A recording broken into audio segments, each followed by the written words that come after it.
Ja, hier sind die Hauptkrebssorten, die es so in der westlichen Welt gibt. Muito bem, aqui estão os principais tipos de câncer que existem no mundo. Nos homens, os mais importantes são o de pâncreas, o da próstata e do cólon. E como nós vemos aqui, isso começa mais ou menos quando a pessoa tem 60 anos de idade, às vezes já mais cedo, e fica pior na medida que o tempo passa. Já com as mulheres é um pouco diferente. Aqui nós temos o câncer de mama, também o câncer de cólon. E como nós vemos, aqui um pouco antes da menopausa, nós já temos aqui um problema de mama entre as mulheres. Isso fica pior e pior à medida que os anos passam. A pergunta é, como que se pode prevenir essas doenças? O que se pode fazer?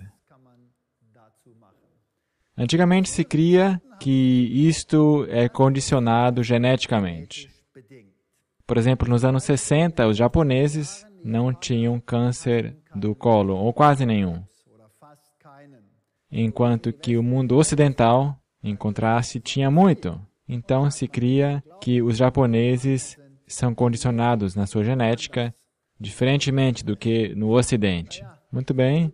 Aí, depois de 20 anos, ficou patente que os japoneses mudaram a sua genética muito rápido. Ou é isso, ou outra coisa se mudou. E ficou claro que entre os homens e as mulheres, o problema é o mesmo e parece ter que ver com a alimentação. Então, toda essa história relacionando a nutrição com as doenças é algo mais recente. Antigamente não se prestava muita atenção nisso porque não era necessário. Ou seja, nos velhos e bons tempos, aonde que se trabalhava? No campo, havia muito ar puro. Tinha que se caminhar para lá e para cá, se comia o que descia da lavoura, não havia todos esses pesticidas e agrotóxicos, isso e aquilo, e as pessoas eram muito mais saudáveis por causa do ar puro, sol, muito exercício e também uma alimentação que provinha em sua grande parte daquilo que vinha do campo. Se nós consideramos quais são as 10 principais causas de morte nos Estados Unidos, e aqui está um gráfico de 1995, parece que as doenças do coração formam a principal causa de morte. Depois o câncer, então vem doenças crônicas do coração, fica menor e menor a causa de morte. Então, finalmente, outros. Agora, hoje nós não temos tempo de enumerar todos esses outros, mas as 3 principais causas de morte são doenças do coração, câncer e outros. Agora, no interim, se descobriu o que compõe esses outros. E em sua maior parte, medicamentos de prescrição. Medicamentos de prescrição. Então, em primeiro lugar, doença do coração, depois câncer, e aí, muitas vezes, o tratamento que é necessário para se recuperar. Enfim, isso é bem interessante. Quase 1 milhão de pessoas morriam por ano em 95 só em doenças de coração e de vasos. E aí temos também outros números. Isso, claro, depende de cada país onde você está. Na África do Sul, a AIDS, claro, vai ter uma maior porcentagem do que aqui. E quais foram as principais causas para esses problemas? Em primeiro lugar, dieta. Dieta e falta de exercício. Nós hoje somos pessoas que vão para o trabalho e acabamos ficando sentados atrás de um computador. E depois nos admiramos que aparecem problemas.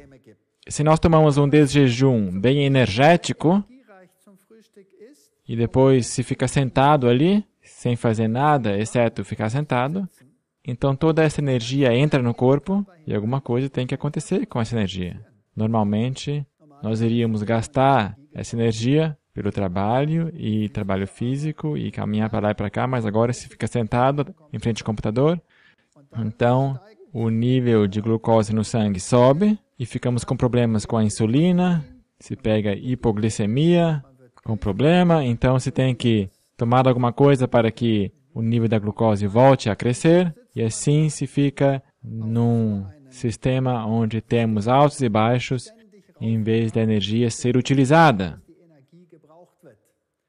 O segundo problema é fumar. Esta foi a segunda principal causa de morte. Isso, na verdade, foi muito fácil para solucionar esse problema. Não fumar e também não conviver na mesma sala com pessoas que fumam. Álcool, número 3, e aí vinham, enfim, outras causas como drogas e acidentes e outros. Mas, em primeiro lugar, dieta pobre e falta de exercício. Então, nós também sabemos que o consumo de carne contribui para que se contraia câncer. Por exemplo, câncer do cólon, isso tem uma grande correlação com o consumo de carne. Nova Zelândia é o número 1 no mundo, junto com as pessoas brancas da África do Sul. São os que mais comem carne em todo o mundo. Eu acho que os da Nova Zelândia pensam que uma galinha é legume. Isso, naturalmente, tem os seus efeitos. E, claro, você vai poder dizer, mas meu avô também comia muita carne. E ele alcançou a idade de não sei quanto. Então, eu também posso fazer isso. Mas o avô também tinha um estilo de vida muito diferente do que o nosso. Ele fez muitas outras coisas. Ele não ficou sentado o dia inteiro diante de um computador, de manhã até a noite. E depois à noite ele não ficava sentado lá no sofá assistindo TV. Porque não havia TV. E não existia computadores, felizmente. Então, temos que fazer outra coisa. Quando nós consideramos os outros tipos de câncer, como câncer da linfa, é a mesma coisa, Nova Zelândia, Estados Unidos estão lá em cima e os outros estão bem atrás. Ou diabetes e consumo de carne. Quando se come somente 4 vezes carne por dia, é a abscissa, o eixo horizontal, então já começa o problema. Quando se come 6 ou 7 vezes carne por semana, então vai lá em cima, até 4 vezes mais risco do que se não se fizesse isso. Então a ciência demonstrou claramente que o consumo de carne está relacionado diretamente com doenças secundárias. Então, se pode tomar medidas. Podemos reduzir o consumo de carne. Podemos encontrar um substituto que seja menos danino. Agora vem cá, vamos dar uma olhada nos problemas que o avô e a avó nunca tiveram. Por exemplo, a magnificação biológica de venenos em diferentes espécies e também na alimentação para o homem.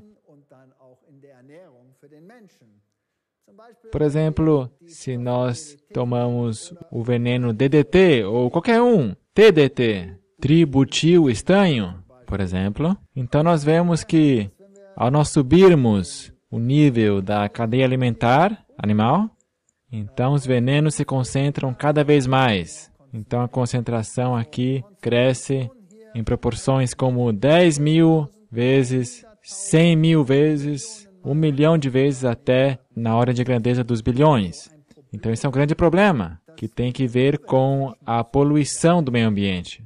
E o avô e a avó não tinham esses problemas, porque tantos químicos naquela época nem existiam para poluir o meio ambiente. Então, por exemplo, quando você come muito peixe ou produtos animais em geral, então você vai ter essas substâncias automaticamente na sua alimentação. E mais um problema é a pecuária moderna. Esse é um problema que naquela época também não existia. Na pecuária moderna, os animais são conservados em ambientes muito apertados, recebem uma ração bem específica. E se um país, por exemplo, na Europa, ou todo um continente como a Europa, diz, ok, nós vamos fazer normas bem definidas. Aqui não podemos dar de comer na ração pó de osso, por exemplo. Bem, então, o que faz, por exemplo, o Reino Unido, a Grã-Bretanha? Ao eles terem sacrificado todos os seus animais por causa de doenças assim, agora não tem carne naquele país. O que então o país faz? Importa? Da onde? De outros países, onde essas mesmas regras não se aplicam. Então, se você for ver, na verdade, o problema é um problema mundial. Quer haja essas leis num país ou não. Então, a pecuária animal é bem diferente do que antigamente. Hoje, são acrescentados compostos sintéticos, enzimas que permitem que certos nutrientes sejam absorvidos, que antes não eram digeríveis. Antibióticos e outras coisas são acrescentados. Então, os animais começam a morrer por causa disso que eles consomem. Ou então, dioxinas.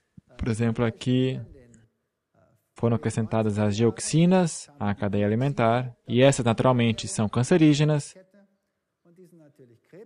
e essas substâncias não estavam presentes lá antigamente. Aqui temos galinhas que têm que conviver num espaço muito apertado. São alimentados na granja para que a maior parte da energia possa ser transferida à produção. Bem, então quando você conserva os animais tão pertinhos um do outro, então a doença também assola todo o grupo rapidinho. Sempre tem que se ser muito cuidadoso, dando antibióticos e outros produtos para que o problema não surja. Aqui está uma das minhas estudantes, onde nós fizemos experimentos com ovos e com galinhas para ver quais são os efeitos da avicultura moderna sobre os animais. Essa é uma galinha típica. Aqui nós temos as perninhas, estão bem tortas, e a razão é que elas recebem muita proteína em sua alimentação, porque a proteína leva a um crescimento acelerado. E quando recebem muita proteína em sua alimentação, então isto é uma alimentação muito acidificante, e esse ácido tem que ser neutralizado, e o corpo só tem um mecanismo para fazer isso, a saber, através do ciclo hormonal. Então é liberado um certo hormônio, e esse resolve o problema com liberação de cálcio do osso. Então depois, essa é a aparência dos ossos.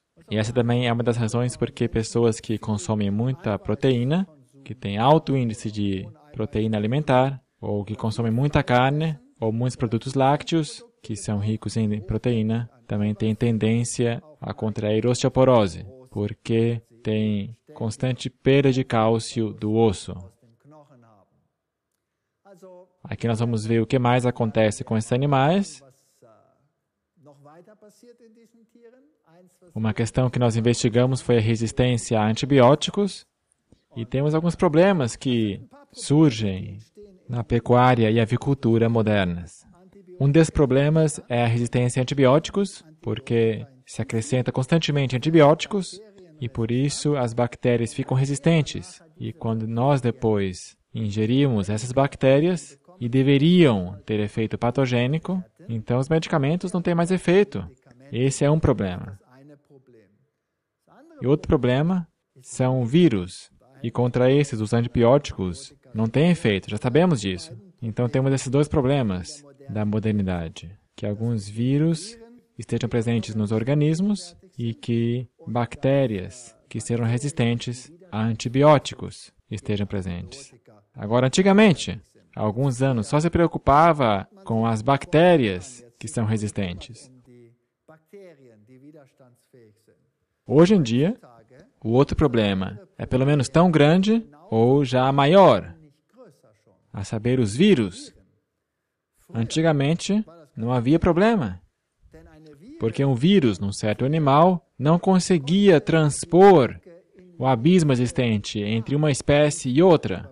E assim, nós não poderíamos ser contaminados que estivessem presentes, digamos, em galinhas ou em alguma carne bovina. Havia uma fronteira ali entre as espécies. Mas isso mudou, como nós já vamos ver. Em primeiro lugar, as bactérias. Então, depois da avicultura moderna, depois que isso se tornou generalizado, houve surtos de salmonela, de repente, e pessoas ficavam doentes. Agora, por outro lado, os vírus. Bem, isso também é um fenômeno recente. Há alguns anos nós tivemos isso. Aí se contraiu doenças provenientes de vírus de aves e de porcos que levavam à encefalite. E, naturalmente, isso é uma doença bem grave e se pode sobreviver isso, claro. Se pode morrer disso ou se pode ficar deficiente mental depois de uma enfermidade assim. Não é uma coisa com a qual se brinque. Então, esses dois problemas, vírus e bactérias. Muito bem, então vamos lá. Resistência a antibióticos. Foi um grande problema. A revista Time mostrou todas essas galinhas aqui e intitulou a matéria Duro de engolir. Duro de engolir. Problema, doping no estábulo e também na granja, porque se na cultura animal moderna se quer que o animal cresça rapidamente, então se utiliza esta simples fórmula aqui embaixo. ΔH é igual a ΔF mais T ΔS. Agora, ΔH é toda a energia que se dá ao animal para viver e para crescer. ΔF é o que finalmente é transformado em crescimento e TΔS é toda a energia perdida, ou seja, movimento, respiração, reprodução e termorregulação e mais e mais e mais. Portanto, na cultura moderna de animais, o esforço é reduzir esta parte aqui ao mínimo possível. Ao mínimo possível.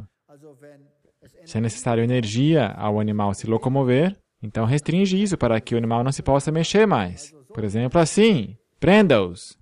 Aí está ele, sentado. Não posso ir para a esquerda, não posso para a direita. No caso da vaca, por exemplo, também é fácil. Faça o espaço tão apertado para que a vaca não possa se deitar. Porque se a vaca se deita e depois se levanta, bem, isso é meia tonelada que tem que se erguer ali. E isso consome energia. É um desperdício de energia. Então, faça o espaço tão pequeno para que não possa se deitar. Porque a vaca tem que mexer o seu traseiro, girando, para que possa se deitar. E se isso não é possível, então, tem que ficar de pé. E certos truques desse jeito são, então, aplicados. Mantém a temperatura bem uniforme, o animal cresce melhor. Se dormir bastante e a luz for pouca, então, cuide bem disso. E outras coisas desse jeito. Isto é cultura moderna de animais. Mantenha essa última parte da fórmula tão pequena quanto possível. ΔH, o mais barato possível. Lógico. Então, se você usar uma boa ração, isso tem o seu preço. Se você pode usar produtos secundários ou até produtos reciclados do lixo, então é melhor. Você consegue por um preço mais acessível. Se você pode usar, digamos, pó de osso de animais doentes, então fica ainda mais barato. Ou pó de peixes, ou seja lá o que for, tudo que é barato. Ou mesmo esterco de galinhas, como nutrição, porque ele é rico em nitrogênio. E as bactérias nas vacas, por exemplo, na primeira parte do seu estômago, podem transformar isso em proteína. Mas, claro, todos os outros venenos também são acrescentados, mas enquanto o ΔF for alto, então tudo bem. E o ΔH pequeno. Então, porcos, galinhas, bezerros e assim por diante, pouco movimento. Se você não tem condições de ter as grades no estábulo, então o jeito é colocar todos juntos, bem apertados. Junta todos em um bolo para que não se possam mexer. Isso também ajuda na questão da temperatura e assim por diante. E então também as doenças são passadas rapidamente de um animal para outro nesse grupo. No final dos anos 90, a condição dos vírus, então, chegou a um ponto tal que contaminava os seres humanos, mas primeiro afetava o porco. Antes do ano 2000, os vírus que estavam nos animais não podiam cruzar a barreira entre animais e seres humanos. E então, pouco antes do ano 2000, se tornou possível se transformar primeiramente dentro do porco, ou seja, se adaptar com o passar do tempo às condições no porco, e do porco eles podiam cruzar a ponte e o ser humano podia ser infeccionado pelos vírus animais, mas só através do porco. Depois de 2004, somente 4 anos depois, essa ponte se tornou muito mais larga. E agora o negócio fica interessante. Muito bem. Ok, vejamos aqui. Então o mundo da medicina percebeu isso e disse, bem, se nós temos transplantes entre animais e seres humanos, por exemplo, transplantes de partes do coração, para produzir peças de substituto para problemas humanos, então, por favor, não peguemos mais isso do porco, porque os vírus podem ser vírus da encefalite. Então, o ser humano poderia morrer dos vírus, que seria muito mais grave que a própria doença do coração. Agora, em contraste com isso, as bactérias, a maior parte das doenças, por parte deles, são respiratórias. Portanto, infecção pulmonar é a principal causa de morte. Infecções, diarreia número 2 e tuberculose número 3. Então, de novo, essas 3. E essas 3 também têm que ver com a alimentação.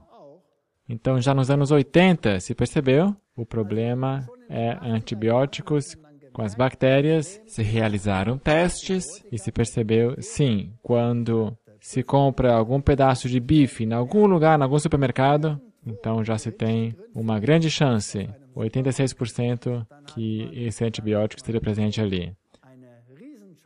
Ou 68% do outro, e em galinhas ainda mais, 97%, 93%, e se percebeu que galinhas, que o frango, em geral, contém 3 ou 4 diferentes tipos de antibióticos, aqui em amarelo, e a carne de boi, em vermelho, 2 ou 3. Em outras palavras, quando se compra uma carne normal no supermercado, você, para efeitos práticos, está consumindo antibióticos. Os consome pela alimentação. Então, constantemente você está sob efeito dos antibióticos. Quantidades pequenas, claro, mas são quantidades pequenas que modificam as bactérias no corpo sutilmente. E com o passar do tempo, elas ficam mais e mais resistentes. E quando então vem um problema, bem, então você tem essa resistência, então os medicamentos não funcionam mais. Então, em vez de ter uma gripe secundária normal, você acaba ficando com inflamações secundárias, primeiro inflamação da garganta, depois do ouvido, depois do pulmão, e finalmente depois você tem mais e mais problemas. E quando você é jovem e pequeno, então isto é muito perigoso. Portanto, as bactérias resistentes a antibióticos começaram a levar à morte de algumas pessoas, e também aqui em hospitais, sobretudo. E os hospitais, na verdade, são, hoje em dia, bem perigosos, depende de onde você está. Porque é ali que estão essas bactérias resistentes. E você pode ir para um hospital por causa de uma pequena cirurgia, para consertar, seja lá, alguma vértebra. E aí você acaba contraindo uma dessas bactérias resistentes. Então você pode acabar morrendo. E isso acontece com maior e maior e maior frequência nos hospitais. Especialmente em hospitais onde não há condições ideais, como no continente africano, enormes problemas de resistências. Infecções hospitalares, as crianças começam a morrer. E então, no Japão, milhares de pessoas contraíram essa resistência. O Spiegel, a maior revista na Alemanha, colocou na sua capa ovos mortais, num pequeno caixão ali, em todo o mundo, seja na África, na Europa, na América ou na Ásia. O problema cresceu e cresceu. E na maioria das vezes, o problema é leite e aves, a raiz do problema. Ovos ou carne de boi, às vezes também outros fatores. Nós mesmos também, então, pesquisamos sobre isso para ver de onde que, na verdade, vem o problema. Porque havia duas explicações. Uma dizia, o mundo da medicina é o culpado, porque ele prescreve tantos antibióticos.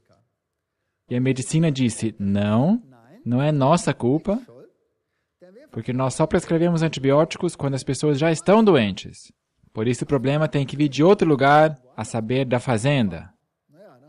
Então nós conduzimos uma pesquisa, onde nós analisamos essa questão, usando um princípio bem simples, dizendo, bem, nós vamos a um matadouro, os animais vêm da fazenda ao matadouro, então quando eles saem do caminhão, indo para o matadouro, nós pegamos uma amostra e analisamos no laboratório quão resistentes são essas bactérias. Então nós vamos traçar o caminho da carne pelo matadouro, até que finalmente chegue na grande indústria alimentar, depois ao nível menor, até que finalmente chegue ao supermercado, onde a carne é comprada. Então a carne ela é processada, o açougueiro trabalha com ela, a pessoa responsável pelo empacotamento pega na carne, o transporte leva ela. Então há um constante intercâmbio de bactérias ali. Portanto, se a resistência vem da fazenda, então deveria ser alta ao medir quando os animais saem do caminhão indo para o matadouro. E deveria diminuir à medida que os homens trabalham com ela. Se o problema vem da parte dos seres humanos, então a resistência deveria ser pequena quando vem da fazenda e crescente à medida que os seres humanos transmitem suas bactérias. Faz sentido, não é?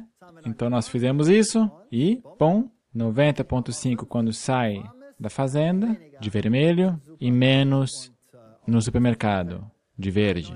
Ali no meio, 93 versus 72. E aqui, bem claro, 100% de resistência, depois 54 de resistência. Então nós mostramos que o problema vem da fazenda. Com a cultura animal, com a moderna cultura, essas bactérias resistentes são cultivadas. Então os antibióticos não são tanto um problema da parte do ser humano, mas na cultura animal. Isso, é claro, nos influencia. Então os antibióticos deveriam ser usados quando realmente for preciso. E além disso, em nenhum momento.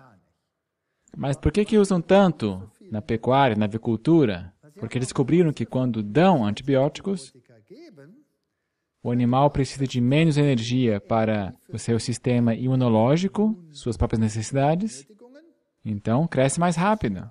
É um produto de crescimento, por assim dizer. Então vale a pena dar isso para eles. E nós hoje, então, acabamos tendo esses problemas. Nós temos os matadores em todo lugar. Esse é um problema que o avô e a avó nunca tiveram. Muito bem. O homem, então, disse, ok, nós temos esse problema. A carne moderna não é mais o que costumava ser. Em primeiro lugar, por causa do que os animais comem, que não tem cabimento. Em segundo lugar, nós temos esse problema da resistência das bactérias. Portanto, nós não mais vamos comer isso. Agora nós vamos comer somente produtos orgânicos. Já ouviram falar disso? Agora nós vamos comer carne orgânica. E outras pessoas falam, não, isso também não é bom o suficiente. Porque esses animais são descendentes de animais que foram afetados pelo cultivo antigo. Não, nós agora só comemos carne exótica. Por exemplo, carne de crocodilos, carne de animais selvagens, e avestruz, e etc, e etc. É isso que agora vamos comer. Então o problema se resolve. Muito bem, então vieram alguns outros problemas. Ebola, ups! O vírus do ebola, então temos que ver com o vírus agora. Esse vírus é um pouco menos amistoso se alguém o contrai. As chances de você bater as botas são muito boas. Boas chances. Então, na África, nesse momento, na África Central, o ebola, nesse momento, é um problema. Mas ainda não na Europa e ainda não nos países de primeiro mundo.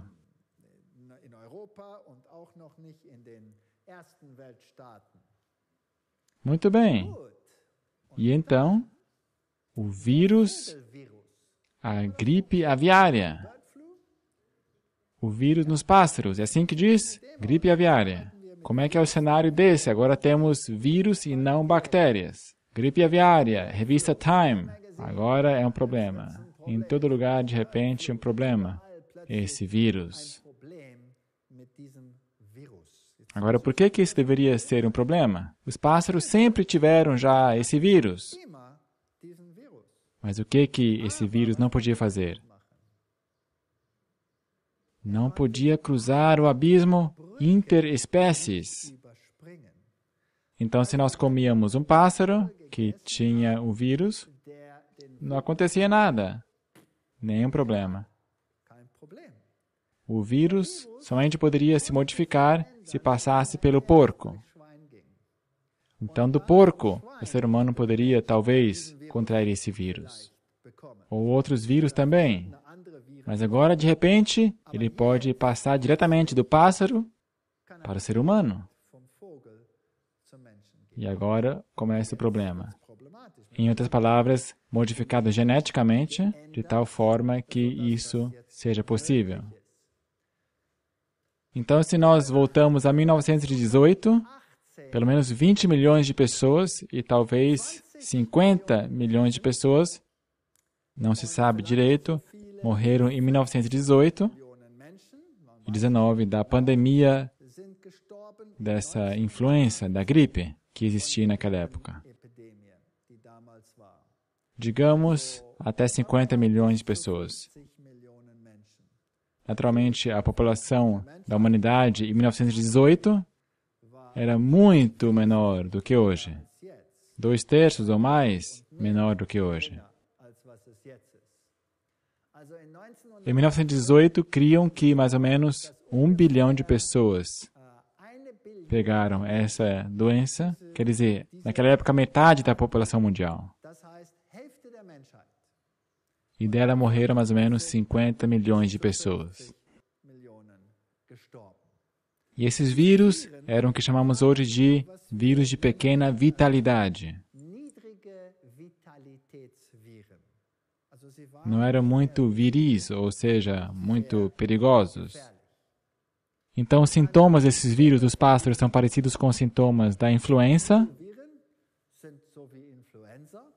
dor de garganta, dor de músculos, o tecido conjuntivo, inflamação dos pulmões ou complicações por infecção pulmonar. Na maior parte das vezes se morre de inflamação viral dos pulmões, quando o caso fica muito grave nessas doenças.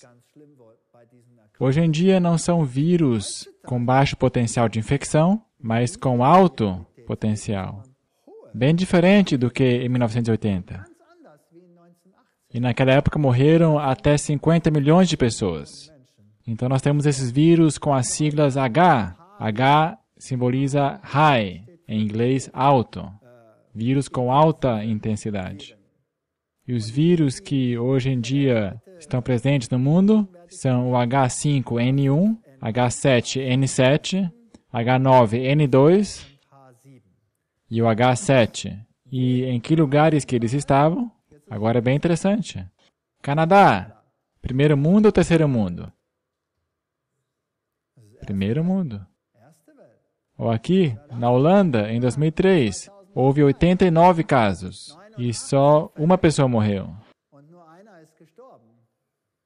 E depois, 1997, em Hong Kong tiveram 18 casos, 6 pessoas morreram lá em Hong Kong. Hong Kong também é primeiro mundo. Então chegamos ao ano 99, tiveram 2 casos e uma pessoa morreu. Então, 50% dos doentes morreram. E depois, 2005, é o ano em que estamos, Camboja, um caso que morreu. No Ocidente são possíveis tratamentos medicinais. Tailândia, 2004, 17 casos, 12 mortes. E esses realmente fizeram tudo que você pode imaginar para salvar essas pessoas. Vietnã, 2004 2005, 51 casos. 33 morreram. Uau! Então, qual que é a taxa de mortalidade, mais ou menos? Quase 50% ou até mais que 50%. Digamos mais ou menos 50%. Agora, se naquela época, em 1918, a metade da população morreu com esse vírus, e hoje acontecesse o mesmo, qual que é o potencial? Quantas pessoas poderiam morrer? 3 bilhões. Ou aqui na Alemanha se diz 3 bilhões poderiam morrer. Isso aí seria impensável. Agora são vírus que estão em jogo. Tivemos aqui um surto na Tailândia, e nessa região, na Malásia, Camboja, enfim. A gente pensa, bem, isso é lá na Ásia, é bem longe daqui. Mas a Ásia, hoje em dia, não é tão longe. Esses vírus se propagam numa velocidade incrível pelo mundo.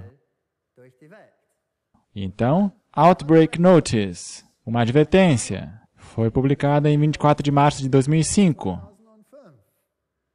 A Organização Mundial de Saúde diz que, na verdade, há mais casos do que anteriormente nós pensávamos que havia. Temos 10 casos adicionais, 3 dos quais foram fatais.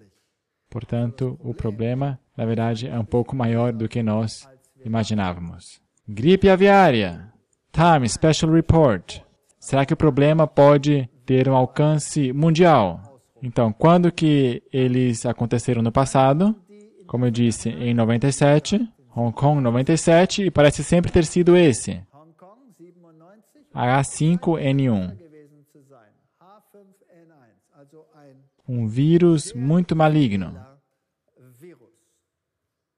Temos aqui a influenza e algumas pessoas também morreram disso. Então, em 2004, de repente, o mesmo vírus na África do Sul. Isto é bem longe da Ásia. E o que aconteceu aqui? O problema estava com as avestruzes. Avestruzes no Cabo Oriental. Ali descobriram o vírus, então eles tiveram que destruir todas as avestruzes.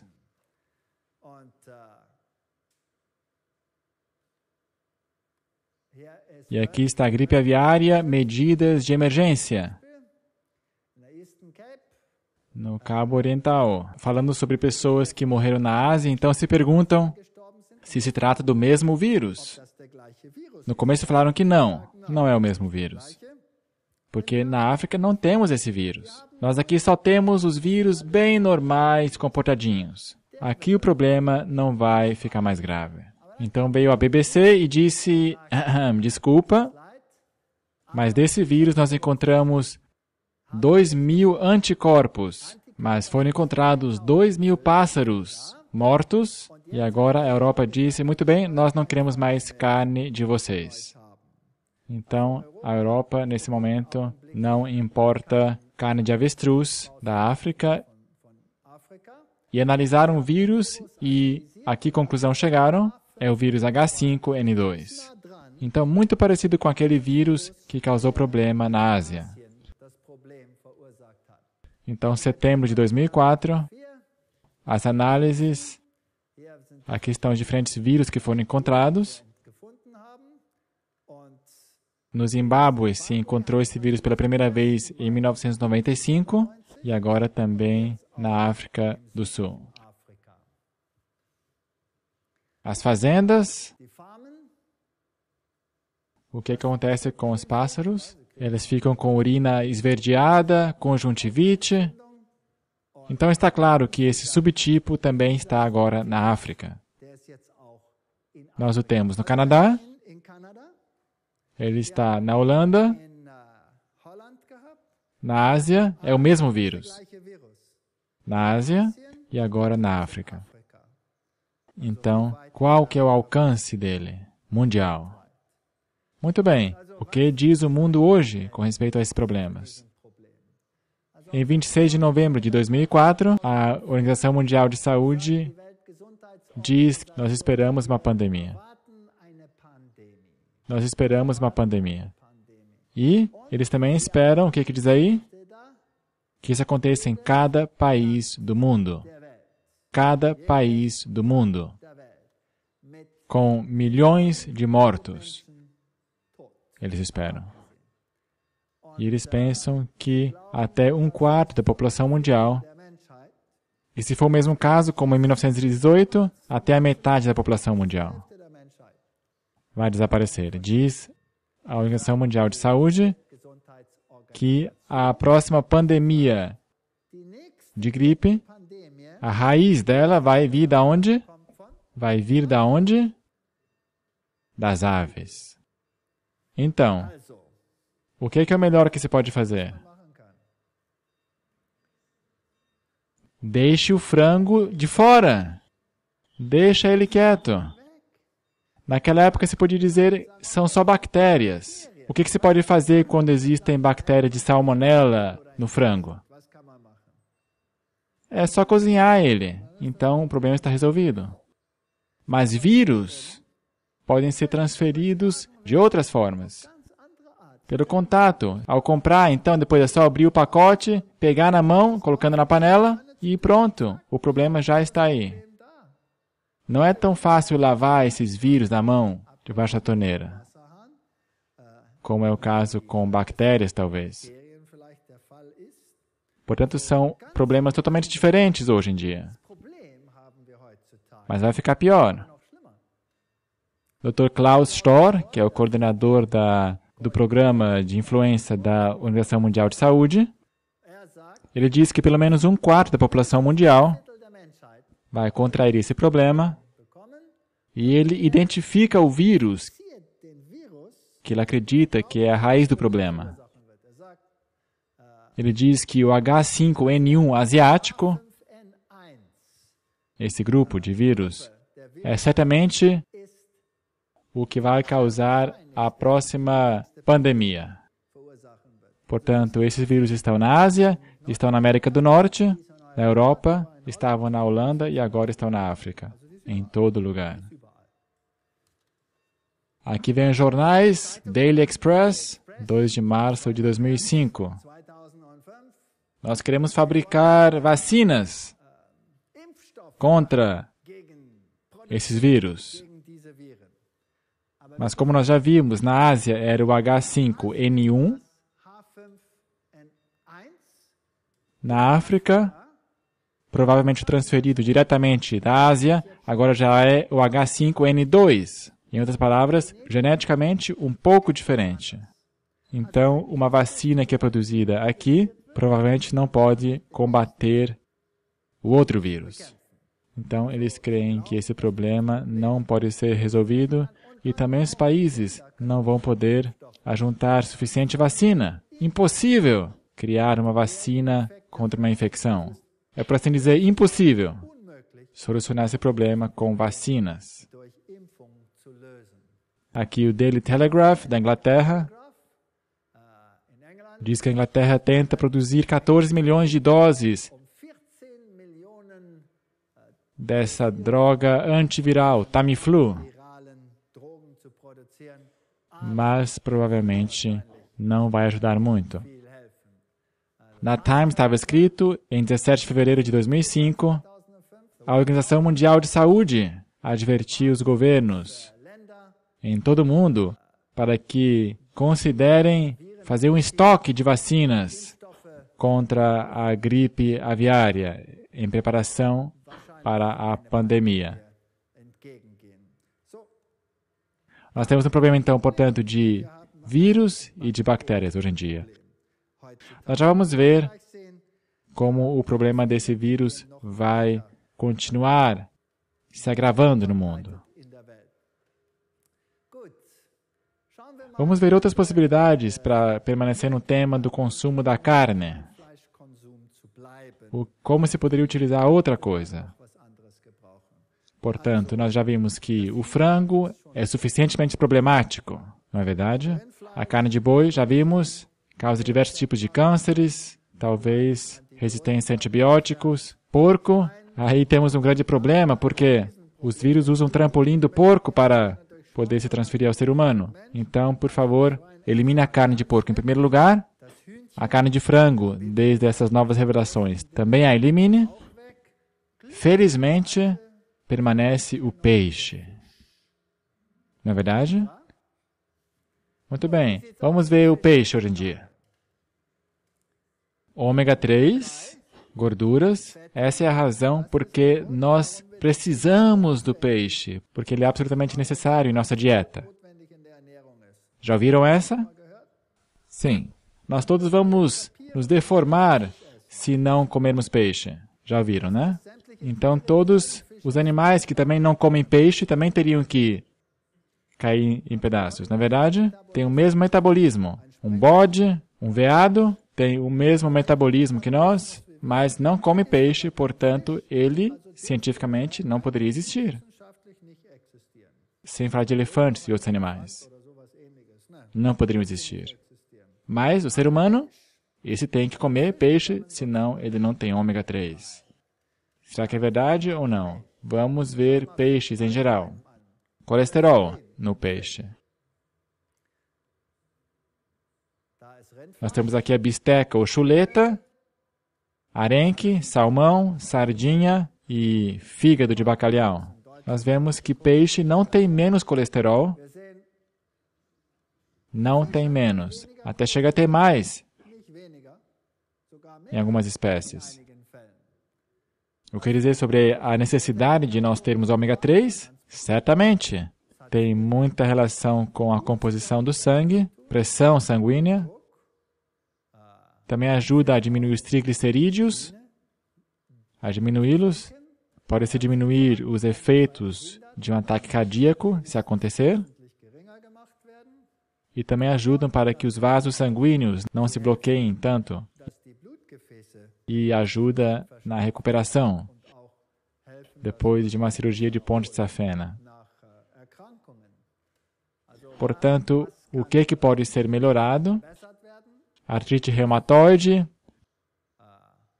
diferentes tipos de problemas de pele, psoríase, úlceras no estômago e também, naturalmente, doenças dos nervos, todos os tipos, problemas de circulação.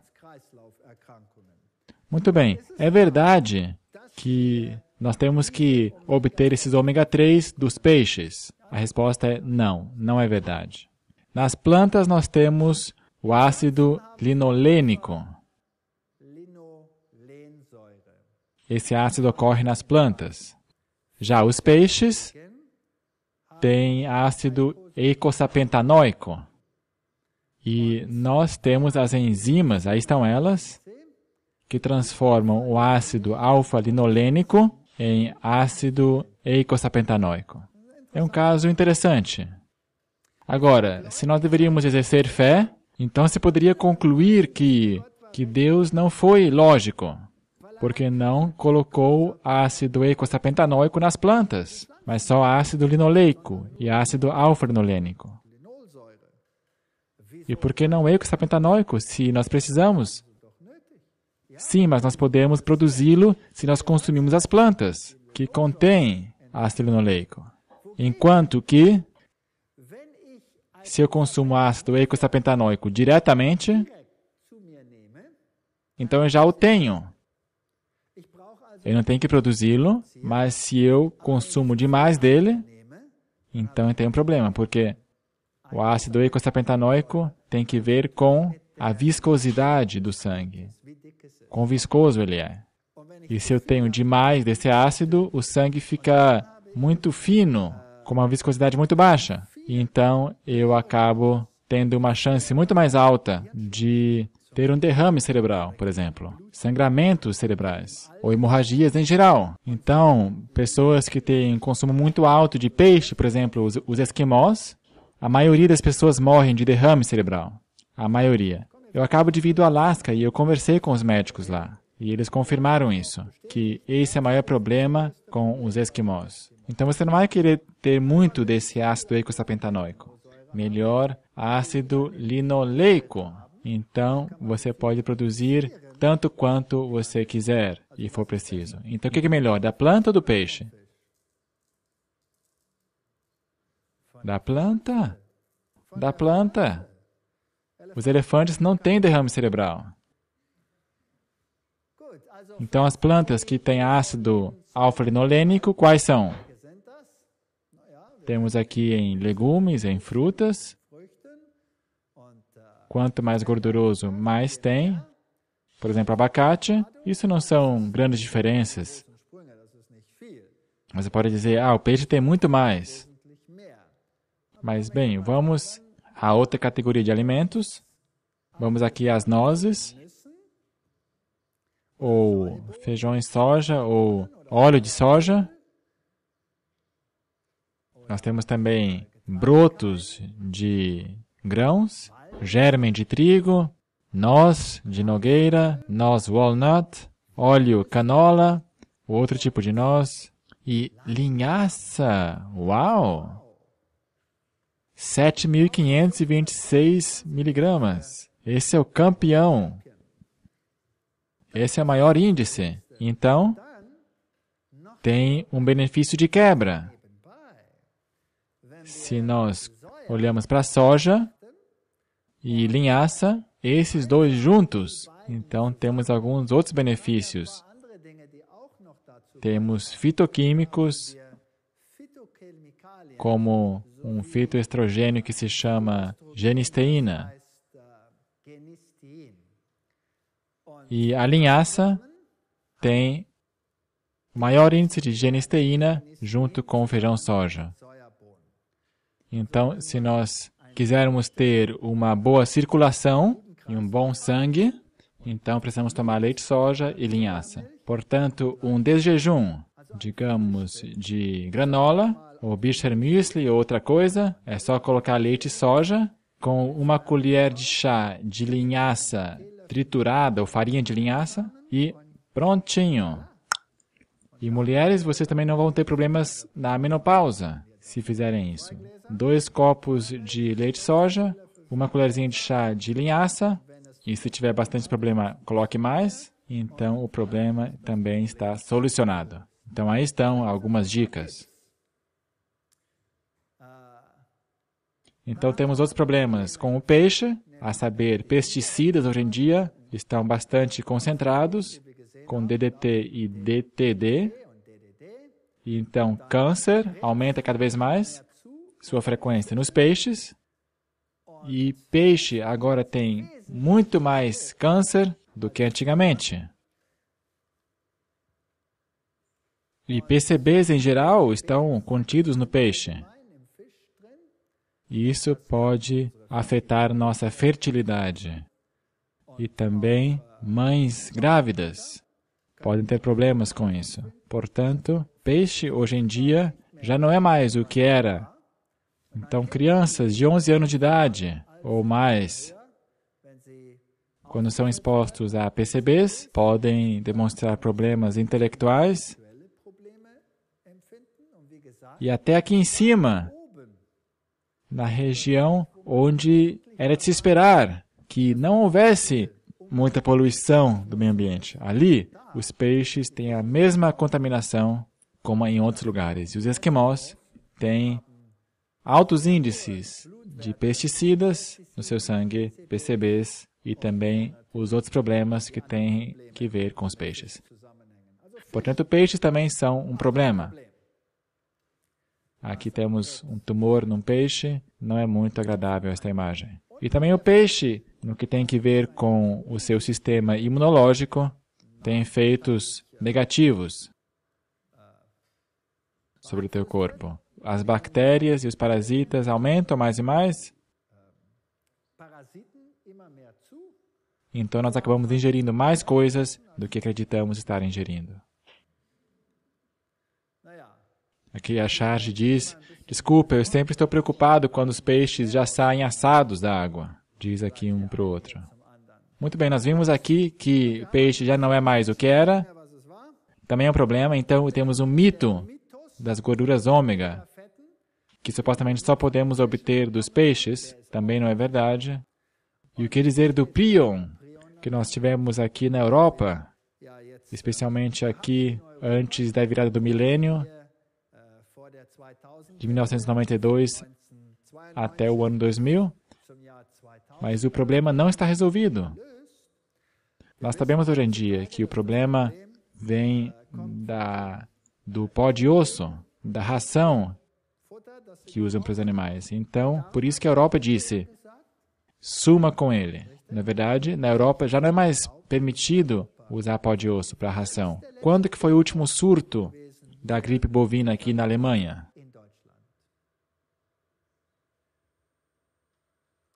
Alguém sabe? Vocês têm lido o jornal? Nessa semana.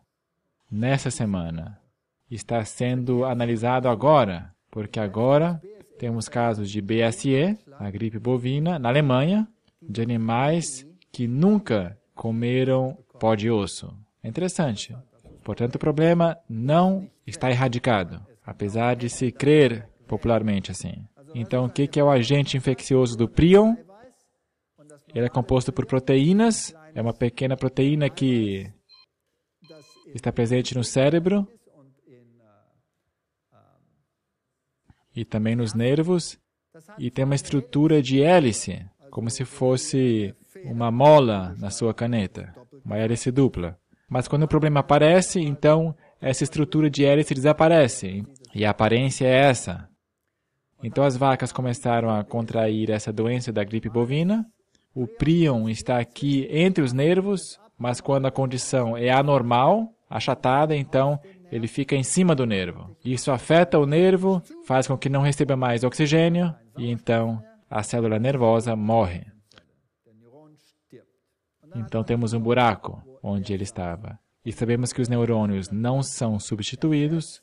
Os dendritos, esses sim, podem crescer e aumentar e se reproduzir, mas o neurônio propriamente dito, se ele sumiu, nada o substitui. Fica um buraco. E se há muitos buracos, então o cérebro depois tem a aparência de uma esponja. E é por isso que essas doenças se chamam espongiformes. E a encefalite bovina espongiforme, em outras palavras, é uma vaca com cérebro de esponja. É uma linguagem simples. Naquela época, quando houve surto na Inglaterra, ele falou para a imprensa, nenhum problema, e ninguém acreditou nele. E tinham razão em não crer nele. Em 1992, houve esse pico da epidemia e milhares de animais estavam infectados. Depois, eles dominaram o problema. Mas o que é interessante é que em 92, as exportações de carne para o resto da Europa, como vocês, por exemplo, se triplicou de 0,1 milhões de toneladas a 0,3 milhões de toneladas, de 92 a 95. Então, essa carne de gripe bovina simplesmente foi exportada para a Europa. Isso só se refere à carne para consumo humano. Então, naturalmente, também o pó de osso. Esse é exportado ainda mais. E esse índice sobe ainda muito mais alto. E é exportado para o mundo inteiro. Se disse que o problema não pode ser transferido para o ser humano, ou de uma outra forma. É específico para essa espécie. Mas então, em 94, começaram a morrer gatos, porque esses recebiam ração, produzidos por esses animais, então esses contraíram a gripe bovina. Então se disse, certo, então é possível que isso se transfira de uma espécie a outra, na cadeia alimentar, mas para que isso se transfira ao ser humano vai demorar pelo menos 80 anos.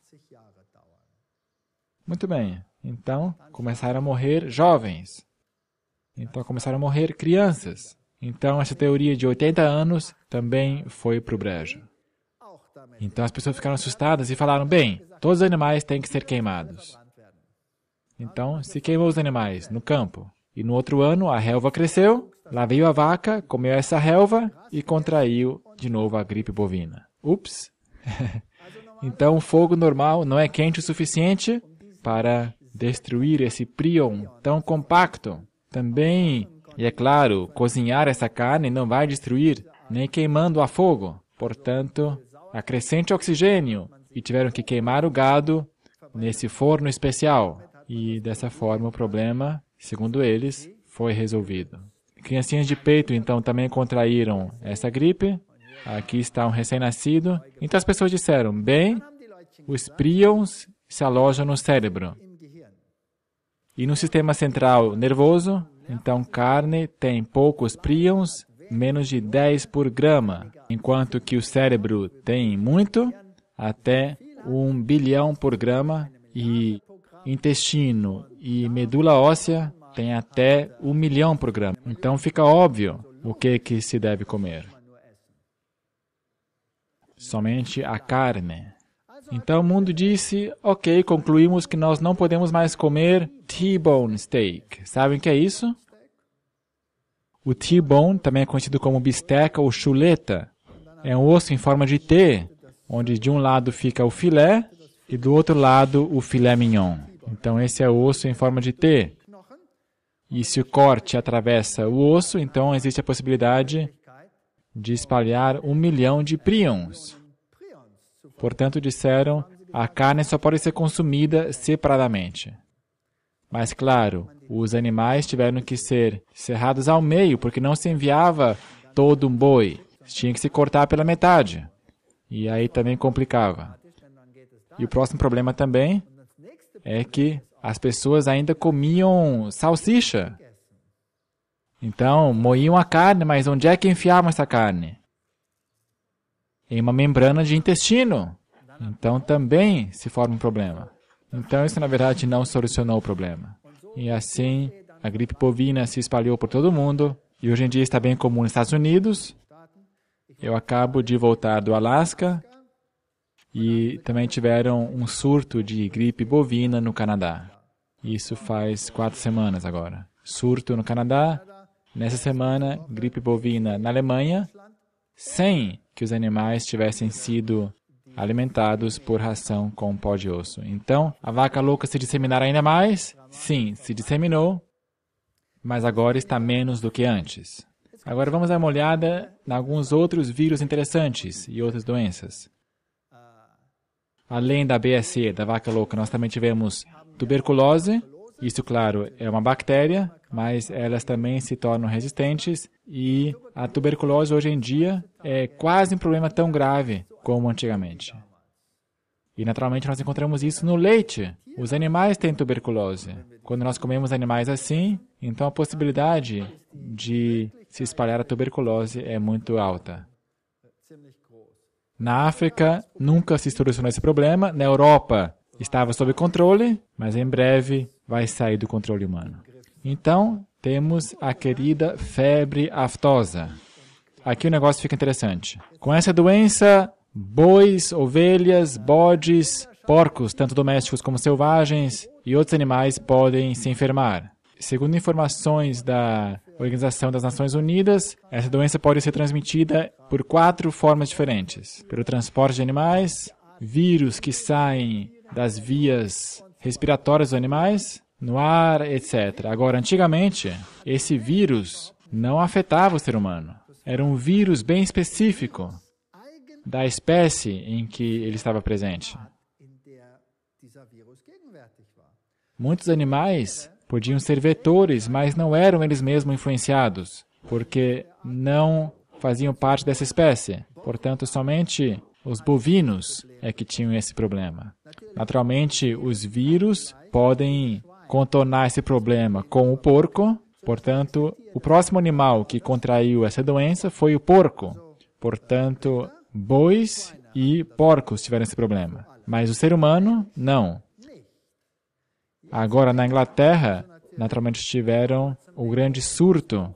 E o que a Inglaterra fez? Sob força, naturalmente, da União Europeia, todos os animais foram destruídos. Será que pessoas morreram diretamente desse vírus? Sim ou não? Nesse último surto? Sim. Sim. Então, de novo, o pulo do boi direto para o ser humano, a primeira vez foi visível aqui. A doença não foi tão grave no ser humano. Os efeitos foram uma gripe, bolhas nos lábios, bolhas na língua e talvez inchaço na boca. mas nada grave, com risco de vida. Mas esse é o primeiro passo.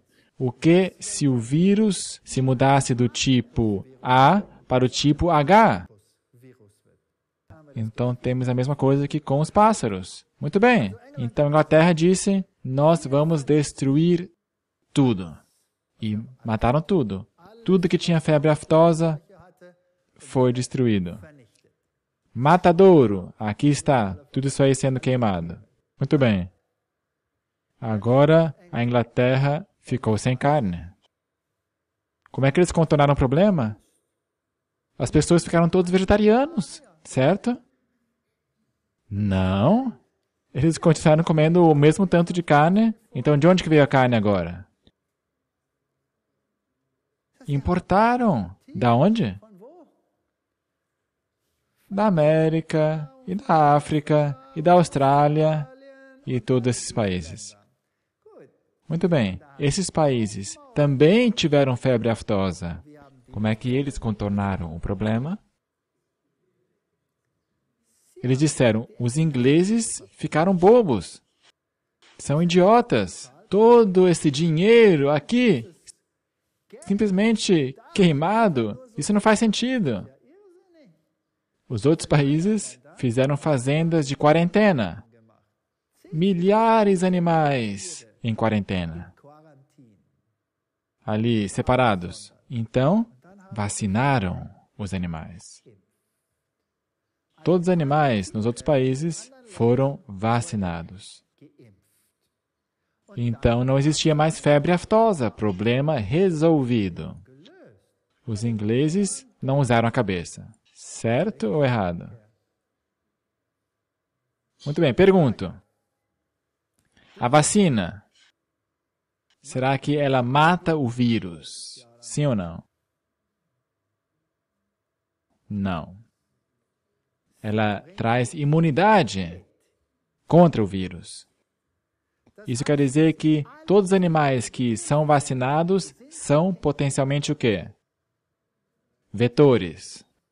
Vetores. Muito bem. Agora, antigamente, os vetores eram animais selvagens, que na maior parte não eram comidos pelos seres humanos, ou pouco comidos. E além disso, o vírus não era transmitido diretamente ao ser humano. Não diretamente.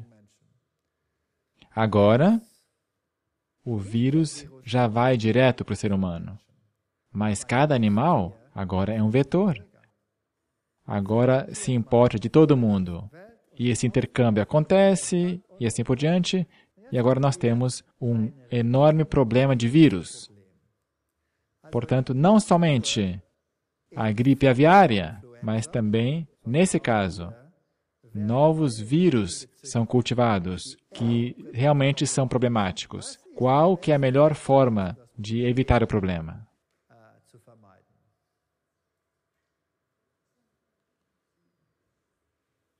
Torne-se vegetariano. É a única coisa que você pode fazer. Eu? Gripe bovina? Não, não. Que atrevimento. É uma simples febre aftosa. Mas essa pode se tornar tão problemática como a outra. Então, esse hambúrguer aqui também pode ser comido, mas o que deveria estar nele? Talvez alguma coisa vegetariana crocante. Na verdade, hoje em dia se consegue. É possível viver sem carne? Será que as plantas podem substituir a carne? Diz aqui a revista Time. Será que a próxima vaca poderia ter esta aparência? E a resposta talvez é sim. Talvez sim, mas deveríamos dar mais ouvidos para poder fazer isso. Será que a dieta vegetariana pode prover suficiente proteína? Absolutamente. Se nós consultamos aqui o padrão Rose Standard, que é um padrão que mede a riqueza, quão eficiente uma proteína é, então nós vemos que pessoas puramente vegetarianas somente se desviam 28% desse padrão, dessa norma, enquanto que não vegetarianos têm uma deficiência muito maior. Então, a proteína vegetal é a melhor proteína que se pode obter, quando se tem as combinações corretas. E também no leite humano. podemos ver aqui as diferenças entre vegetarianos e não vegetarianos. Portanto, no futuro, talvez mais disso. E para ter uma nutrição energética, bem, então temos que estudar um pouco como se pode substituir essas coisas. Então, resumindo, o argumento que meu avô, meu bisavô sempre viveu assim, eu também posso fazer desse jeito. Será que hoje em dia é válido, sim ou não? Não. Não é um argumento válido mais. Nós vivemos em outro mundo. Nós mesmos causamos dois problemas. Por nossa tecnologia altamente sofisticada. E nossa tecnologia sofisticada fez um avanço de algumas décadas para a humanidade. Mas agora vem o preço.